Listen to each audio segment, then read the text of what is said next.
Okay, I think we should be live just about now. So welcome to Friday's Staying Connected. Um, this is my first time taking Staying Connected on a Friday, so bear with us. But we've got a super special guest. We've got Chris, and I'll leave it to Chris to introduce himself. But I think Chris is going to talk to us a little bit about what he does and about being creative, particularly in Sunderland and stuff. So yeah, over to Chris, I guess. So do you want to kind of introduce what you do and what you're all about? Yeah, sure. Hi everyone. I'm just trying. I've got a really loud guy mowing the right outside the window. I've tried to get as far away as I can, but he sounds like he's getting closer. So I've got to apologize. Audio is not great. It's my fault. But yeah, my name's Chris Hare. I currently run a business with my wife called Tiny Tweeties, and we run educational workshops for children in the early years. It's venues in Sunderland for public to attend, in schools across the region, and we also create resources and music for teachers and education professionals to use in the early years. So that's where I'm at now. We're just in the middle of trying to get our venue that we do our regular sessions in down at Roker in Sunderland, ready to restart next week after 6 months of the whole COVID situation. So things have been a little bit upside down, to say the least. Yeah. But so that's where I am at the moment. So how have you have you had to change things quite a lot because of lockdown and COVID and stuff like that? Is there been a lot of changes that you've had to make, or are you trying to just do things as sort of normally as you possibly can? Yeah, I mean it's been pretty. It's had a big impact on our business, as it has for pretty much every other business and every organisation, I think. But for us, the way that we felt it most was the fact that we couldn't deliver our sessions, which involve live music and public gatherings. So straight away we tick the boxes of something that was just off the agenda back in March. So what we did was we jumped to doing everything via video, via Zoom, which isn't ideal, as you find out today with the guy mowing the lawn right here. It's no problems.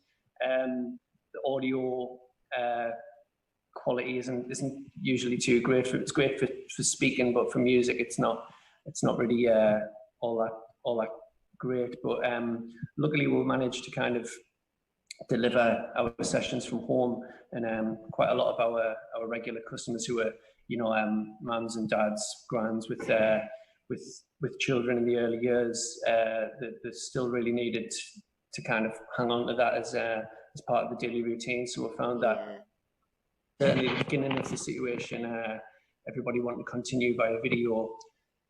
As the months went on and kind of restrictions lifted a little bit, we found that that changed. Understand a lot of people's work circumstances and stuff were affected, so we found that we were kind of losing a lot of customers. Some people, when they could go out and about after they were dying to get out, so they didn't want to be sat in front of a screen. So we took quite a big hit business-wise. Schools not being open, we weren't doing any of that side of our work, which is kind of the other side of it. So yeah, it's been pretty difficult to just survive, really. And you kind of find that working in sort of creative industries, you not wanting to get in the kind of slag off the government, but kind of found that you were like falling between gaps a little bit in terms of what support was available, which to us was very little.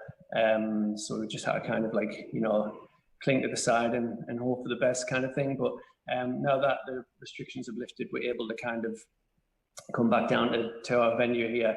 The problem is not a problem, but the sort of the thing to overcome is the fact that the restrictions mean that we can't do anything anything like the way we did it before. We used to have about 60 people in the room that we do our sessions in, including parents, children, and us. We're now only have 12, so we're having to do 4 times as much work to kind of hit the same levels that we're at before. So we've just had to kind of completely redesign things, and then obviously the next thing is just keeping everyone safe and making sure that you're not taking any silly risks, and making sure that all hygiene, everything like that's in place. So that's what we've been doing. Lots of tubs of alcohol, gel, that kind of thing. It's not very exciting work to be doing, but it's kind of necessary, and if it's the way that it's what you've got to do to get back, then it's just a whole new world for everybody. I think I can't see it changing anytime soon. So just gotta get used to it. And just sort of changing and adapting and trying to make the best of the situation. I mean, I think that we're going to be in this new normal for a little while, so I think it's just a case of doing your best really and trying to make it work with the current situation. I know obviously live music particularly has been really badly affected, so with people talking about how singing can be like really bad and stuff like that. So I can definitely see how there's been ups and downs for you guys, absolutely. What do you think about sort of, I mean, just to kind of move away from the current situation a little bit, but talking about creative industries and stuff like that, do you think that there's just as much opportunity in the creative field, or have you found it harder being a creative, or would you put anybody off being creative or anything like that, or something like that? Have you just got any thoughts generally on being creative professionally? Do you mean as a result of COVID, or just in general? Just in general, I would say. I think it seems like there's probably I've kind of worked in creative-ish jobs pretty much ever since I've been growing up, really, and it's it's not an easy it's not a pathway to sort of feeling settled, or so you've got to be willing to kind of, but I think most creative people are quite, I don't know, come from that kind of place anyway. We're not in it to kind of to sort of have a really cozy 9 to 5, like switch off from work. I think when you're creative, you kind of you're always seeking to kind of turn what you enjoy doing into your job, so you don't necessarily need to come in and switch off. But I think there's probably more opportunities than there was when I was younger. For me, it's probably been sort of illustrated recently. My son just graduated from Sunderland University back in June. Last couple of months for him were weird because he had to submit all of his work, and they weren't able to. He was doing media, digital media, so a lot of the final projects they just had to kind of they couldn't actually do couldn't deliver it properly, so they just had to submit their ideas and what have you. But anyway, he managed to do really well. But I think for me, it's kind of it's reminded us a little bit of when I did media studies at Sunderland University as well, and graduated about 18 years ago. And I think when I came out of university, there was very early days for the kind of world that we know now, the sort of internet-driven world. So I came out of university and found that in the Northeast, which I was kind of I was already a parent. I had my son who's now old enough to graduate when I was quite young. So when I finished university, I wasn't kind of a lot of people I'd get to know at uni were going off to different parts of the country and the world, whereas that was never the sort of the plan for me. And what I found was the Northeast was really quite limited at that time with regards to working in media. There wasn't a kind of creative I don't know, like a creative core to it, like there is now.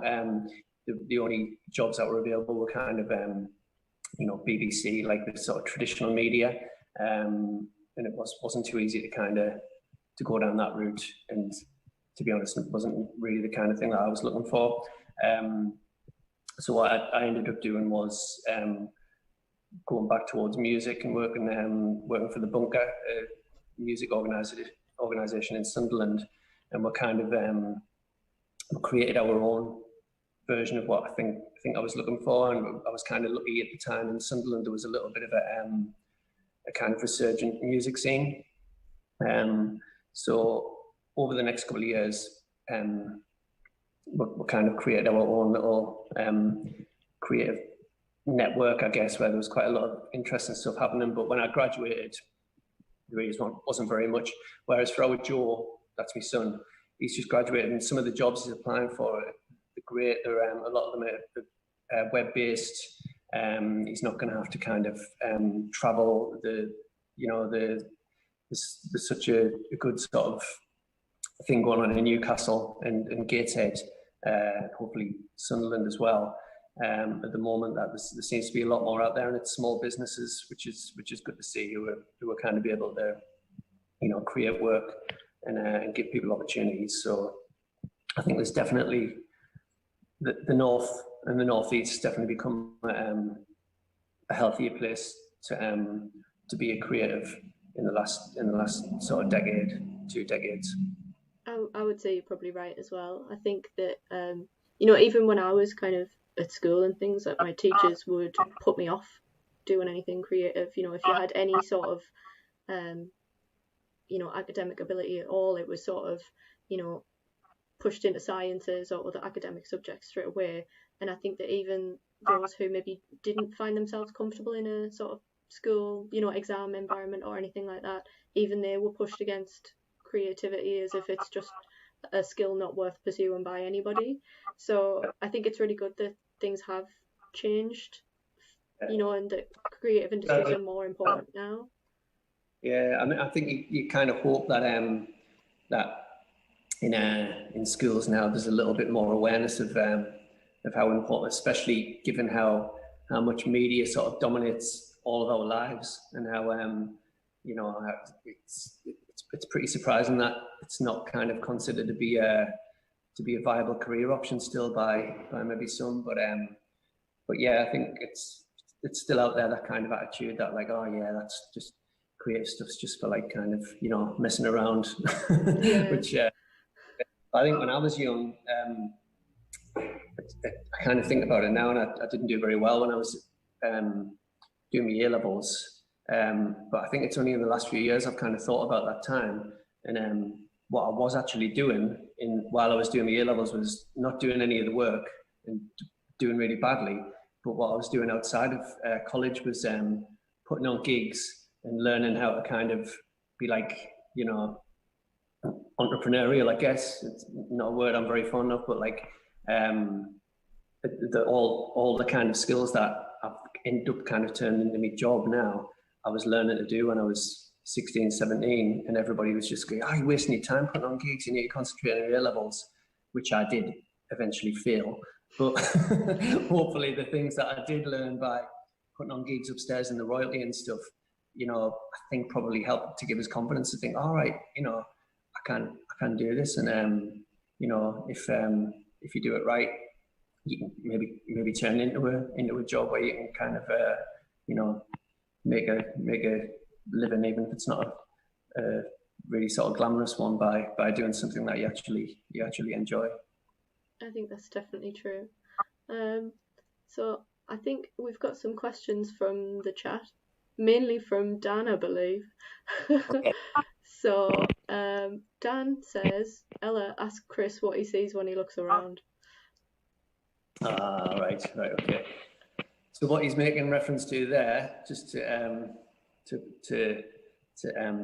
reveal the cryptic message, is Dan helped to make a video must have been about 7 or 8 years ago for Tiny Treaties. It was when we just started off, and he pulled together couple of really good students, I believe, and we went and made a video with a lot of our customers in Barnes Park. It's still on YouTube now, when I look around, so that's what it means. Did a brilliant job. Video was great. It was one of the first ones I did, but I think it's probably still one of the best that we've done. But as a result, Dan, your gaffer, had to put our CD into his iTunes, and so for a couple of years after that, every time I would meet him, he was just like, the songs are driving us mad, because he put it on shuffle, and he'd be waiting for, like, I don't know, Marilyn Manson or whatever crazy stuff that he loves, and instead he'd be getting our like early years when I look around. So it's made an impact on him, obviously, which is good. Clearly. He also said to ask who your son's favourite teacher was. Right, okay. Yeah. He likes massaging his own ego, doesn't he? Yeah, so Joe was at uni and met Dan and got on really well with him. And yeah, he probably was his favourite teacher. Though I think he's had lots of favourite teachers. It really helped because me and Dan became friends when we were at university. So it was really nice that he was involved in teaching while Joe was there, and we were able to kind of go out for a beer. And Dan actually helped to get Joey's place, because he'd gone to Leeds for a year when he first decided he didn't like it, came home, needed to restart Sunderland. So Dan helped us out, and we got down to kind of have a good look around. So Joey made his decisions, and yeah, he was great while he was teaching as well. So yeah, Dan's probably his favourite teacher. I'll give him that one. And I feel but like... the other teacher. Well, sorry, your audio just cut out. Sorry. But yeah, I'm just saying Joe's had a really positive experience at Sunderland Uni, as I did, and I'm sure Dan did as well, because we both kind of Dan more than me, stayed kind of involved with it over the years, and I think it's really good, especially now when I went down to see the new facilities. It didn't feel like long since I'd graduated or finished at university, and just to see like how much things have progressed and the equipment that they had, and you know how good the staff were. It was really nice to see. So, but yeah, I think we're lucky to have the university here, especially for people who go to study media and creative industries. I think it's a really good thing. Yeah, I went to Sunderland Uni as well. I did illustration, but Right. yeah, there was lots of good things about going to, you know, a smaller uni that sometimes people perhaps sort of dismiss for not being like a red brick or something like that. But you know, there's lots to be said about places that are, you know, smaller, look after people, and just genuinely are interested in their students. I think so. So Yeah, Joe went to Leeds for a year, to Leeds Trinity, which again was is a good uni, but it's a little bit more. I think it's an ex-polytechnic, a bit like Sunderland. So it's like a new university, but the real difference there was you could see the investment that Sunderland's had over the years. Leeds Trinity was great, but you could see the equipment was a little bit, probably about a little bit dated. Whereas going to Sunderland, and you can see the investment and how cutting edge everything was. You just like, well, there's a big difference here. And I think that really that caught Joe's attention. Not wanting to kind of diss Leeds, because you know it's a good uni as well. But I think that you could really see how far ahead Sunderland was in terms of equipment and just kind of staying ahead of the game. So I think we're definitely lucky in that respect. yeah, definitely. I believe Dan has more questions for you, but I feel like I need to give you like the chance to have a one up. So if you want to say anything about Dan, or if you've got any awful stories about Dan, feel free to do so. You know what? It's one of them guys who, like, I don't think it's just too nice. I haven't got any awful stories about him. I remember when I first when I first met him, we were on because me and Dan met, we were on a MA course. And I remember the first like lecture that we were in together, and he like looked really like moody, and like I was like, oh god, guy looks like he's like thinks he's really cool, and I was probably the same, you know, you like sort of, and anyway, I remember our lecturer like came around to something about hip hop culture, and she just like she already knew Dan and knew that it was his forte, so she was like, Dan, can you like elaborate on this? And he just like launched this massive like sort of thing about I can't remember, it was about like West Coast hip hop, I think. And I was just like, whoa, he obviously knows his stuff about this. He just talked for about 10 minutes about like, I think it was like postmodernism in sort of 90s hip hop. And I was like, I think I might want to be friends with him. He seems quite cool. So, so I ended up like sort of just going out for drinks and stuff. But our MA was really good because it was like a really small group. So, and the lectures were on a night time, so we'd go on and it was invariably like lectures would be followed by a few drinks. So got to know each other quite well and stayed friends after that.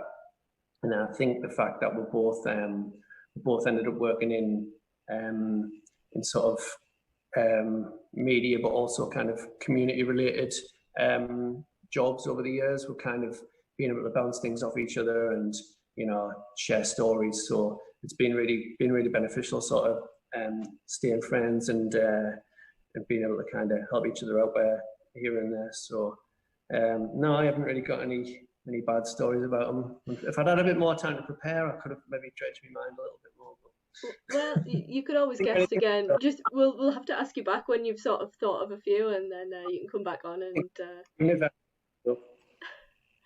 So, one last thing from Dan. He says, "Ask Chris if he could talk about the Pride." Right. All right. Right. Okay. So Pride of the Revolution was a band that I was in the 2000s, and Dan used to come to our gigs. He was one of those great people who would turn up and kind of just by him coming would kind of double the audience. You know the kind of gigs I'm talking about. Yeah. So Pride of the Revolution, I've been in loads of bands over the years, and that was Pride of the Revolution was the band I was in during the phase when things were kind of things were happening in Sunderland a little bit. There was quite a bit of a tension on the city with like the success of the Futureheads, and it kind of gave all the other local bands a bit of a buzz, and we're just like, oh, maybe we could. It was still in the days where people were like wanted to get signed, so it seems like ridiculous now, but it was like, oh, record company guys, right? And what happened was the Radio 1 did the One Big Weekend festival in Sunderland in 2005, and that was really good because we got the bunker where I worked, we got to kind of sorry, I'll just. You're back. You still there? You're back, yeah. We've got to run the fringe for that and organise the local band, the local bands for it. So it was dead good. There was a really good buzz, and I'm pretty sure Dan was at the Pride of the Revolution gig for that.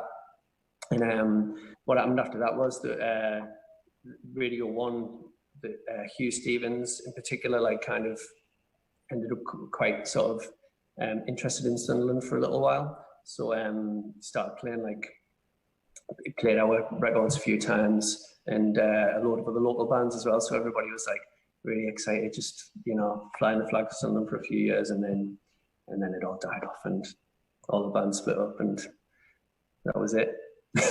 Yeah, I think that kind of happens. I mean, it's funny, like, I think for me being in a band now, I think you can still hear when bands are from Sunderland.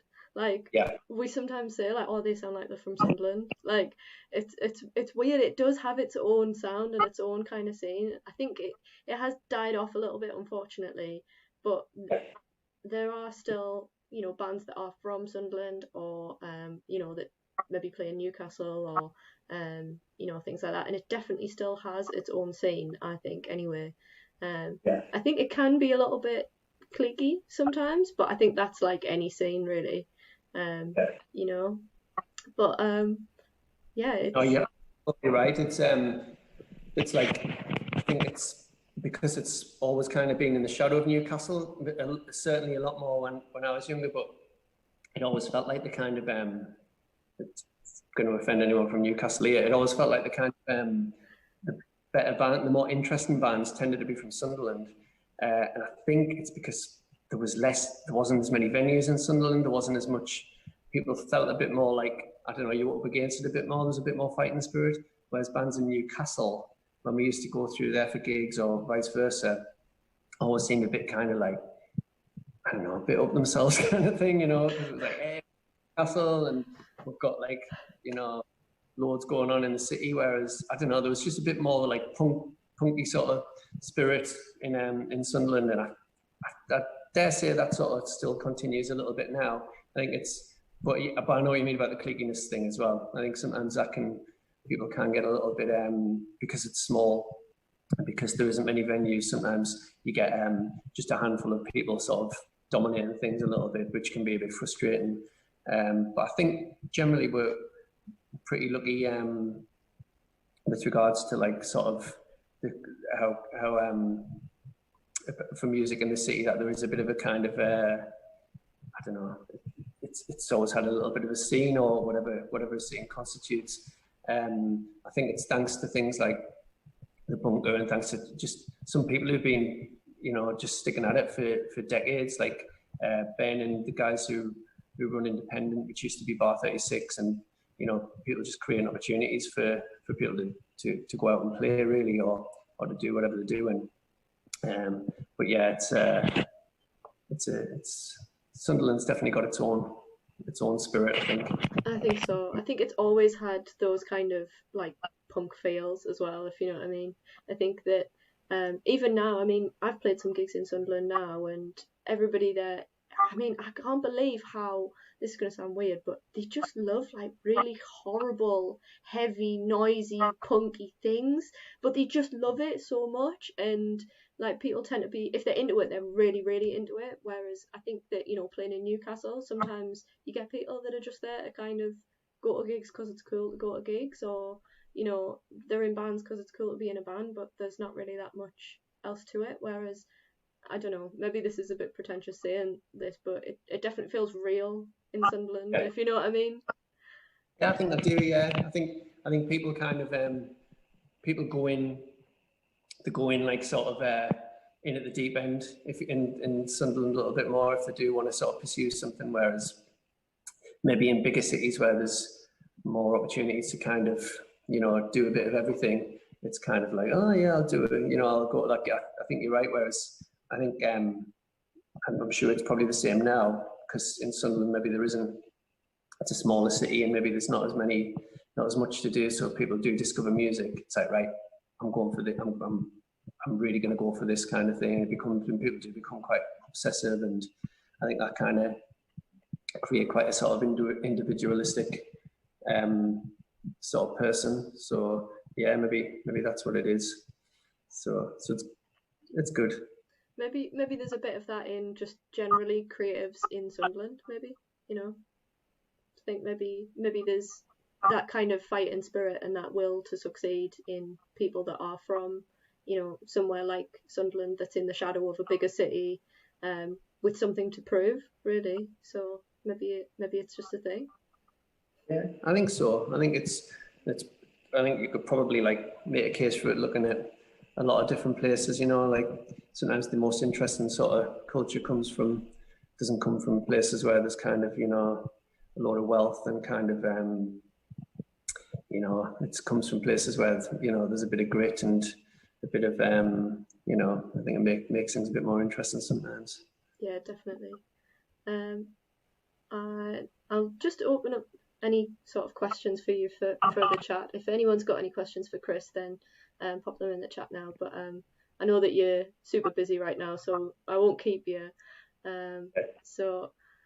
But it's been really good having you on. It's been really interesting, and just to hear. Enjoyed chatting. Yeah. And but yeah, it's I think what you guys do is really amazing. I think it's a really good organisation that kind of, you know, it's just what we need, and we're going to need more of as we kind of come out of this weird situation. I think it's just especially again, you know, banging about Sunderland, but it's the kind of place that really benefits when people work together and sort of help each other rather than kind of you know, just going out for what you can grab. I think if people can, you know, especially in the kind of industries that we work, just help each other out, and I think it always seems like the focus of media savvy. So I think it's great. It's nice. Always nice being involved with you guys. Oh well, that's very good of you to say. But I hope that you know, Tiny Tweeties keeps on keeping on and stuff, and I hope that you manage to, you know, keep doing what you're doing even with the current situation. So I hope it, you know, I hope people realise how good it'll be just to have, you know, a bit of live music and to actually, you know, have that face to face interaction as well. You know, I think that's so important, and I hope it goes well. Oh, thank you. Yeah, it's going to be nice playing the guitar again to actual people rather than just to a camera. Yeah, yeah, we're really missing it, so I can definitely relate. You do, don't you? It's funny. It's one of them. I don't think until you have to stop, you kind of forget how you don't realize how much you kind of your mind needs it. I think. Yeah. When you're a musician. Definitely. Good stuff. All right. I don't think there's any questions for you, so you're free to go and do your things if you would like to. So yeah. Thank you so much for talking to us. Lovely talking to you, Ella, and thanks, guys. Have a nice weekend. You too. Bye. Yeah.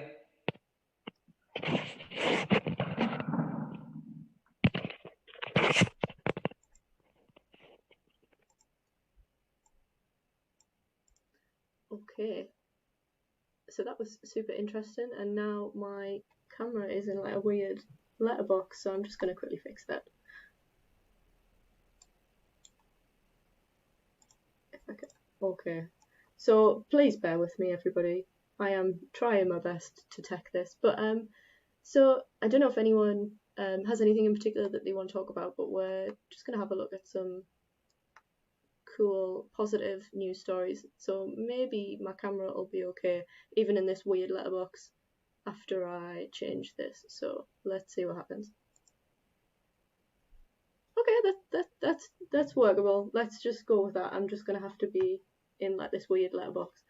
Okay, so let's have a look at some positive news that's been going on recently. Let's have a look.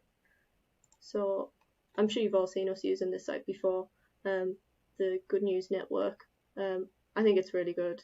It's so nice to just see actual positive things instead of just, you know, doom and gloom. So let's have a look at this. Ethan picked this out for me. So we've got Dave Grohl accepted this 10-year-old girl's virtual drum-off challenge, and it wasn't as easy as it sounds. Okay, I haven't read this as well, so this is my first time reading it. Okay, so Dave Grohl receives a drum challenge from a 10-year-old girl from England. Of course, he goes all in and gives one rocking performance. All began with a viral clip since viewed millions of times in which Nandi Bushell gave the show of her life, drumming perfectly along with the Foo Fighters song Everlong. And it says, "My dream is to one day jam with Dave Grohl, Taylor Hawkins, and all the Foo Fighters. Mr. Grohl, I would love to have a drum battle with you." Okay, that looks awesome. Okay, let's have a little look at that. Let's see if this works.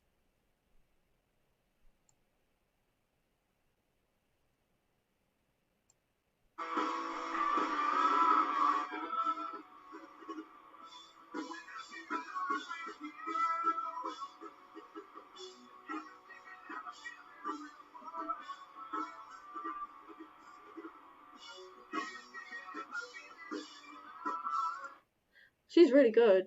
She's really, really good. Okay, so let's see what happens.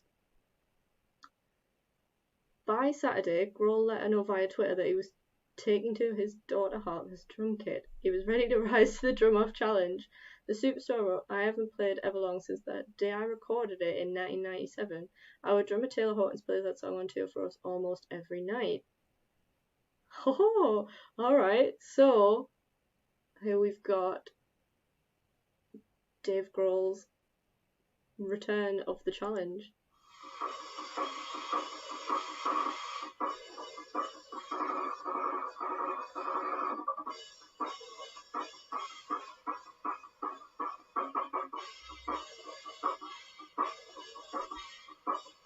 Okay, so I'm gonna let you guys watch that, but obviously we know that Dave Grohl can drum.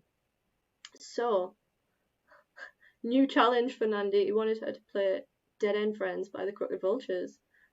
I believe that's another supergroup that he's been involved in. So, I think Crooked Vultures it might have John Paul Jones in that. Yeah, might do. I have some friends that really, really like those. But yeah, that is so cool. It's so nice when, you know, people are, I don't know, get to talk to their idols and their idols are actually really nice. So yeah, okay, let's have a look at what the chat is saying. Okay, so turns out I've missed some stuff from the chat. I'm really sorry, guys. Okay, so Lynn says, have you heard of Tom Mouse Smith? He's going to be so amazing. Does anybody remember the Casbah live music? Just amazing. Okay, so Lynn, sorry I've missed some of your messages. I'm very new to teching these, and I'm doing my very best to multitask. But this is I'm very much a beginner at this, so you please bear with me. Yeah, if you weren't here at the start to find out who Chris was, you can always just watch it back. But Chris has a company called Tiny Tweeties that's really great, and he tells you all about it at the start, so you can have a little wind back and see what he's all about.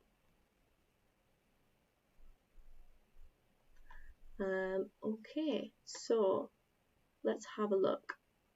If you do have any questions for me or anything that I can answer, I'm sorry if there's a little bit of a delay, but yeah, do pop them in the chat and I'll do my best to answer. But yeah, please be patient with me. Okay, so let's have a look at some other news. Okay, so this one's pretty cool. So this is Stargazer reveals stunning pictures of space he takes from his back garden. And I think this is really cool because I think this shows that kind of anybody can do something interesting, and it's not too late to kind of start something and just get interested in something and try and do it to your very best. So, astrophotographers revealed the brilliant pictures of space he's been taking right from his backyard. There's a picture of him there. It says, England's Russell... Oh my god, what is his surname? Discommode? Oh my god. I've never come across that surname before. Apologies, Mr. Russell Discommode, if I'm pronouncing that wrong. But it says he's always loved taking photos of the cosmos, but it was because of the lockdown that he was really able to devote himself to his passion. So I think that a lot of people have been trying new things during lockdown. I know we've all probably hated lockdown a lot, but I think it has given people some chance to try new things and to try new hobbies and stuff like that. But he says he recently bought a star tracker and telescope to locate deep sky objects, some of which are up to 50 million light years away. He then used a special astrophotography camera to capture anything he spotted, producing some out-of-this-world images. He says, I've always loved astrophotography, however the majority of my images have been wide-angle landscapes of the Milky Way. I started taking photos with my regular camera equipment and a cheap star tracker. So I think that's really good that he started just with what he's got and, hasn't, really invested in everything straight away. And I think it just goes to show that you don't need all of the best kit in the world to do something creative and to do something that you're passionate about. But it says that he invested in a bigger telescope and a bigger star tracker and an astro camera, and here's some fantastic photos that he's produced of different nebulas such as the Orion Nebula, Elephant's Trunk Nebula and the Heart Nebula, as well as other galaxies. So here's a little look at those. So this one, I wish it had a caption on, but maybe that's, I don't know, maybe this is one of those things where it's open to interpretation of what it actually is.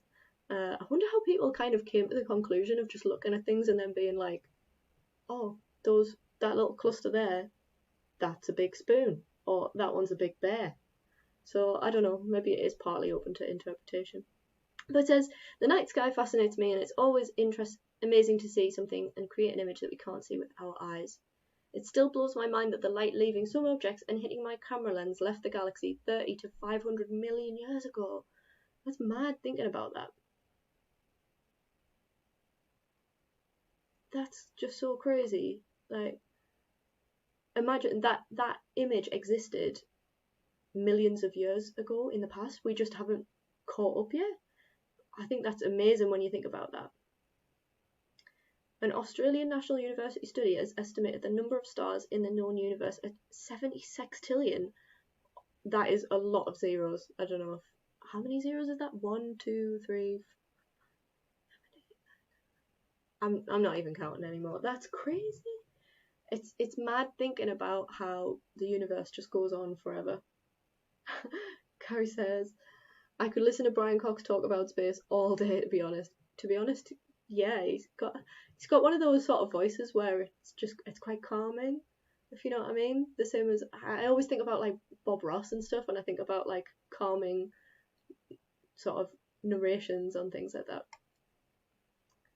And Lynn just said, "You're a girl, you can multitask." Interesting. Maybe that's not true for everybody. Clearly, if I'm not doing so well at it. If you've not heard of Tom L. Smith, just look him up. He's from Horton. I think I saw him. I think we had a look at some of his videos on some of the earliest Staying Connected, so I have heard of him, but not somebody that I've listened to a lot. Okay, so Charlotte says, I think not having expensive equipment and tools can be good as it can make them more creative and think more outside the box. Yeah, I think that's definitely true. I think that sometimes when you're restricted on the tools that you have, or you know, the programs that you're using or whatever, it makes you kind of have a certain style or a certain way of doing things that's unique to you, just because it's just you that has them. So I think that sometimes those can be good things. So what else? Gary says they spotted a new galaxy a couple of weeks ago as well that looks like the Milky Way. Whoa, I didn't know that. We'll have to feature that on another Staying Connected, I think, because I'm very curious about that. Maybe we should just have like a Staying Connected for astral things. So maybe we could look for a few different news articles just on space stuff. I think that would be really cool. Let's have a look. Biggest stars in the universe are also the shortest lived and the most unstable. These images are just so cool. Like, just, I think it would be so rewarding just thinking that you could just go into your back garden and take pictures like this. To take photos like these, a sky tracker helps, also known as an equatorial mount. It matches the Earth's rotation with long exposure images, helping you get crisp and clear photographs of the night sky. That's pretty amazing. Alright, so I think that might be more or less it for today's show. So thank you for listening, thanks for taking part and stuff. Oh, just before I disappear, so Charlotte says, can we have a Staying Connected live stream about the existence of aliens, etc.? We absolutely can and should. Imagine seeing with your own eyes must be something, says Gary. And Lynn says, yeah, Professor Brian Cox, just he loves his subject, and to be fair, a little easy on the eye. To each their own, perhaps. Okay, so I think we should definitely be pushing for this Staying Connected live stream on aliens, space, etc. I am doing another one soon. Charlotte, I know that you're going to be a guest soon with me, so maybe we could maybe we can talk about aliens then. I think that would be good. But yes, thank you so much for listening, and I hope that you all found Chris really interesting. I know that I did. It was really good to hear a bit more about what he does, and just about sort of being creative. I think it's really important to sort of pay attention to how there are opportunities for creative people in the Northeast as well, and in Sunderland. So thank you for listening. My voice starts to go right at the end. So yes, thanks for listening, and hope you all have a good weekend. Please don't forget to fill in the survey, and just to get in touch if you've got any questions or anything like that. So yeah, so hopefully with a little bit more practice I might get a little bit smoother at this. So yeah, thanks for your patience and for bearing with me a little bit. So yeah, have a great weekend, and see you all very soon.